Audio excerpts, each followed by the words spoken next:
वंदे मातरम। मैं विजय ठाकरे आपका स्वागत करता हूं स्टेप अप एकेडमी। आज हम लोग बात करने वाले हैं क्लास 12 का जो फाइनल एग्जामिनेशन होने वाला है बोर्ड का, जो कि 17 मार्च को करवाने वाली है सीबीएसई। ये आखिरी समय है जब हम लोग को बहुत तेजी से पढ़ना होगा और पढ़ने के लिए हमें बनानी पड़ेगी स्ट्रैटेजी। तो स्ट्रैटेजी में सबसे पहले हम लोग ध्यान देने वाले हैं किस पे, जो फ्री में मार्क्स मिल जाएंगे। क्वेश्चन देखते सही आंसर आपको सामने दिख जाएगा, उसको बोलते हैं हम लोग मल्टीपल चॉइस क्वेश्चन। तो हम लोग लेके आए हैं चैप्टर नंबर 6 का, मैक्रो इकोनॉमिक्स का। चैप्टर का नाम क्या है भैया? चलिए चैप्टर के नाम पे हम लोग आते हैं। चैप्टर का नाम है भैया बैंकिंग, जिसको हम लोग क्या बोलते हैं भैया? Life cell of an economy. Economy में अगर ये ना हो तो कुछ भी नहीं हो पाएगा भैया, तो बैंकिंग बहुत ज्यादा जरूरी है। चलिए हम लोग क्वेश्चंस पे स्विच करेंगे बिना समय को वेस्ट करते हुए। In the context of commercial bank which one of the following statement is correct? इसमें से कौन सी स्टेटमेंट जो है वो सही है कमर्शियल बैंक की? अगर हम लोग बात करें, note issuing authority of the country, बिल्कुल गलत बात बोल दी भाई साहब आपने। नोट को इशू करने का काम बैंकों का नहीं होता है। Create credit on the basis of the cash reserve, क्या ये यहां पे क्रिएट कर सकता है भैया? क्या कैश रिजर्व्स में से क्या कुछ क्रेडिट क्रिएट कर सकता है? हाँ भैया ये कर सकता है। Accepting deposit of the general public, क्या लोग इसके पास पैसा जमा कर सकते हैं? दो काम ये कर सकता है, मगर ये काम किसका है भैया? Issuing authorities RBI. तो आंसर क्या होना चाहिए दोस्तों इसका? बी और सी आंसर हमारा बिल्कुल सही है। चलिए आगे बढ़ते हैं, हम लोग कमर्शियल बैंक पे आते हैं। हम लोग क्वेश्चन नंबर 2 पे आएंगे। क्वेश्चन नंबर 2 बोलता है commercial bank creates money by way of, किस तरीके से कमर्शियल बैंक अपना पैसा बनाता है? तो उसके पास सबसे अच्छा तरीका होता है भैया ये टाइम डिपॉजिट, को मैं एफडी बोलता हूं, मगर ये हर कोई नहीं कर पाता। Demand deposit, day to day लोग क्या करते हैं? अपने पैसे को सबसे सेफ जगह रखते हैं, जिसको हम लोग क्या बोलते हैं भैया? बैंक। और बैंक में सबसे ज्यादा क्या होता है दोस्तों? डिमांड डिपॉजिट होता है। क्या होता है? Demand deposit. तो इसके हिसाब से आंसर क्या होना चाहिए दोस्तों?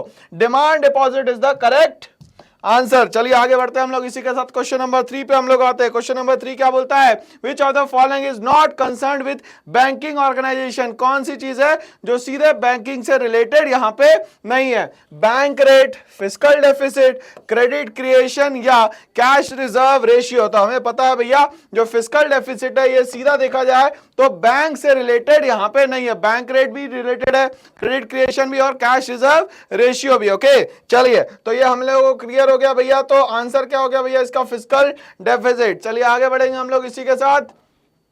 Credit cards issued by the bank, क्यों करते हैं क्रेडिट कार्ड को इशू बैंक? समझते हैं हम लोग। एनकरेज कंज्यूमर स्पेंडिंग, क्या कंज्यूमर की स्पेंडिंग बढ़ाने के लिए?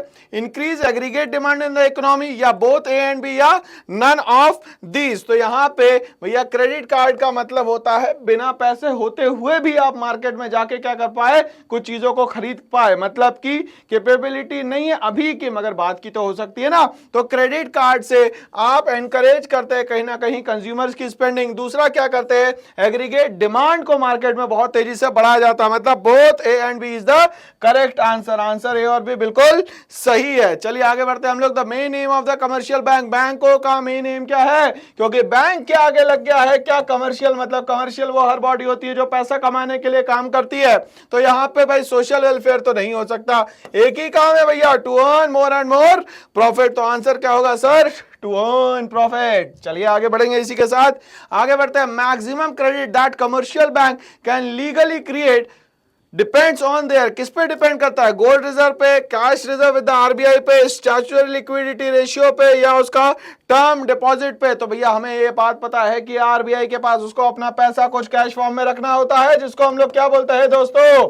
CRR, cash reserve ratio. ठीक है, मतलब cash reserve with the RBI अगर अच्छा खासा है तो आप मार्केट में क्या कर सकते हैं? बहुत इजीली लोन एप्लीकेबल करवा सकते हैं हर किसी को। ठीक है ना। चलिए लोन अप्लाई तब करेगा जब आप उसको सस्ते दामों पे क्या करोगे? लोन दोगे। ठीक है, तो आंसर क्या होगा? Cash reserve with the RBI. चलिए आगे बढ़ेंगे हम लोग इसी के साथ। बोलता है टर्म डिपॉजिट, जिसको हम लोग इजी लैंग्वेज में बोल सकते हैं भैया fix deposit.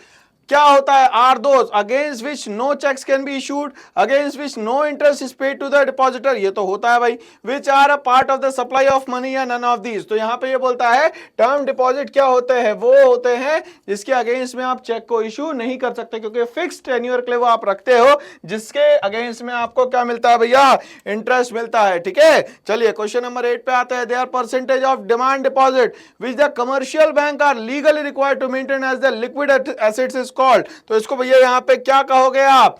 CRR, SLR, vault cash या नन ऑफ दीज। तो डे टू डे जो कैश आप रखते हैं खर्चा करने के लिए बैंकों में, उसको बोला जाता है वॉल्ट कैश। क्या कहा जाता है भैया?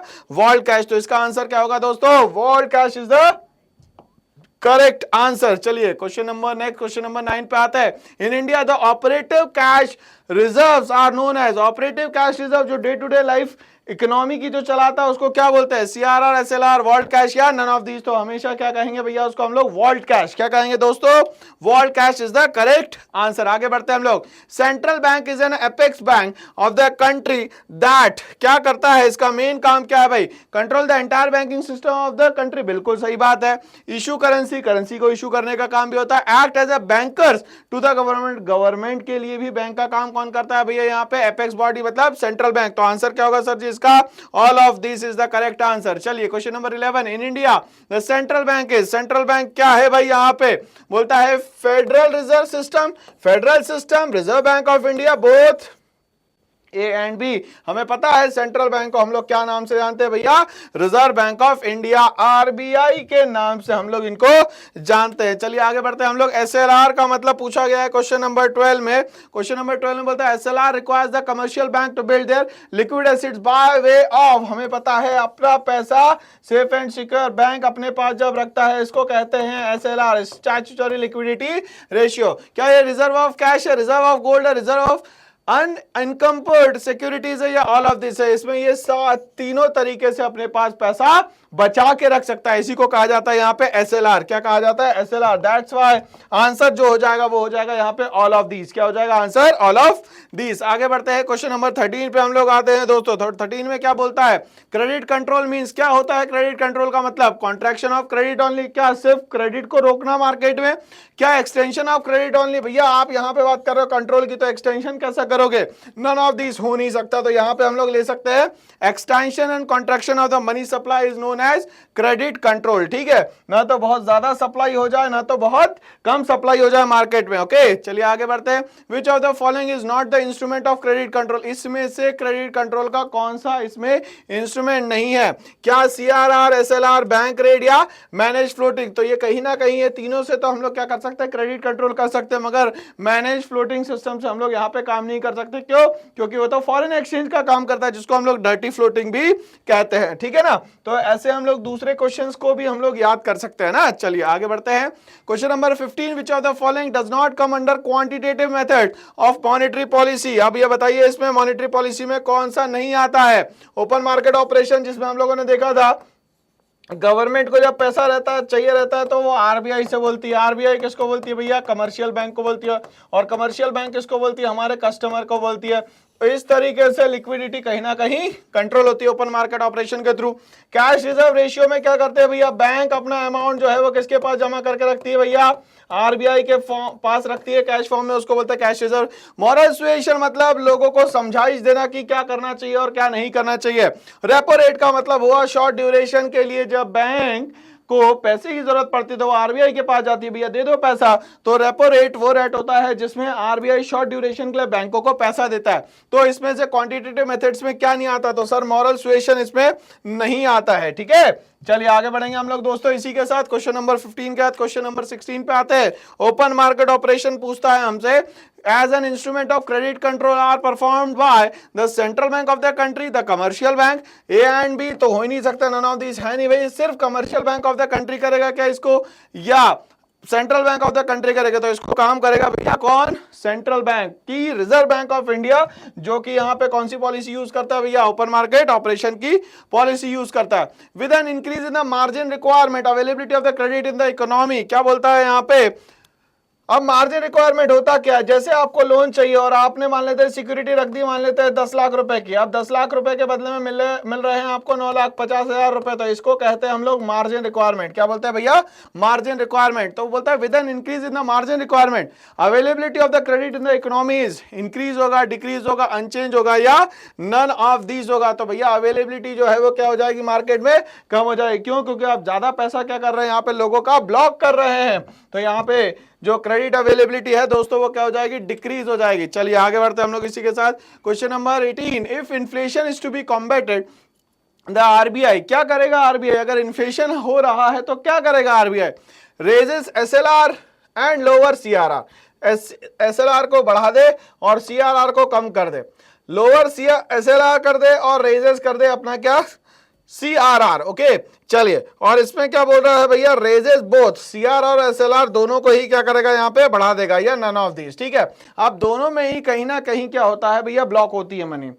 CRR में क्या होता है कि बैंकों का पैसा RBI के पास ब्लॉक रहता है, और SLR में उसके पास खुद पैसे पास जो खुद के पास पैसे होते हैं उसको क्या करता है, वो ब्लॉक कर लेता है।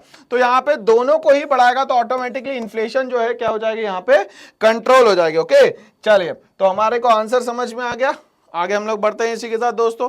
If recession is to be combated, अगर रेसेशन का हमें पता चलता है तो हम लोग क्या करें, bank rate need to be lowered, क्या बैंक रेट को यहां कम करना चाहिए, CRR need to be lowered, CRR को कम करना चाहिए, बोथ A एंड B दोनों को करना चाहिए, repo rate needs to be rates, या रेपो रेट को हम लोग यहां पे बढ़ा दे। देखो बैंक रेट का मतलब होता है लॉन्ग ड्यूरेशन के लिए RBI जब पैसा देता है बैंकों को, उसको बोलते हैं बैंक रेट। CRR मतलब होता है जो कैश पैसा बैंक RBI के पास रखता है, वो बोथ A एंड B, या repo rate. Repo rate short duration के लिए जो पैसा RBI किसको देता है भैया, बैंकों को देता है, उसको बोलते हैं रेपो रेट। इसका तो कोई लेना देना नहीं है, तो इसमें यहाँ पे आंसर क्या हो जाएगा भैया, रिसेशन के केस में ये दोनों ही अंडरटेक करने पड़ेंगे हम लोगों को यहाँ पे दोस्तों। चलिए, तो both A and B is the correct answer. Increases in CRR works as a signal to the commercial bank, अगर CRR बढ़ा देते हैं तो क्या होगा, to maintain healthy reserves as world cash, to be liberal in offering loans, to follow cheap money policy, या none of this. ठीक है, तो अब यहाँ पे अगर CRR आपने बढ़ाया तो यह क्या सिग्नल दे रहा, CRR बढ़ाने से क्या हो जाएगा, लोगों के पास जो पैसा है कैश फॉर्म में, वो जो फिजूल खर्ची कर रहे थे वो करना